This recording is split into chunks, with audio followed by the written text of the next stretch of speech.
دا د امر بالمعروف نهي عن المنکر او شکایتونو اوریدلو وزارت په ولایتونو کې د شکایتونو اوریدلو په موخه ټاکل شوی څو کسیز پلاوی دی چې د ولسي خلکو د شکایتونو اوریدلو په موخه په خوست ولایت کې له ولسي خلکو سره د دوی د شکایتونو د حل په تړاو خبرې او ناستې کوي. دوی د ولسي خلکو شکایتونه څیړي او د حل په موخه تر اړوندو ارګانونو رسوي. د یاد ولایت د امر بالمعروف رئیس مولوي شریف الدین نقرهکار وویل د دې پلاوي د راتګ موخه ناحل شکایتونو ته د حل لاره پیدا کول د ولس او حکومت ترمنځ د واټن ختمول دي.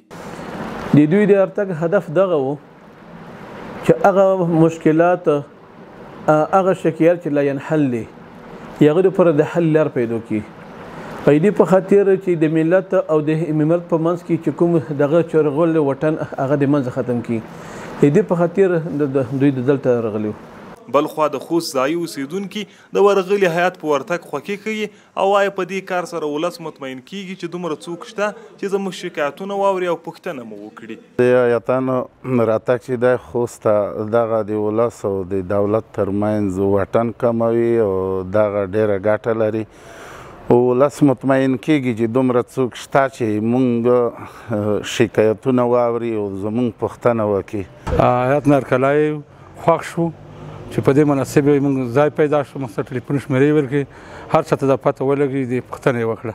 سلو کې 100% ځکه هغه مقامات هغه لوړپوړي چارواکي چې دی په موقف کې دي هغه به خپلو غلطیو ته په سلو کې 100% متوجه شي.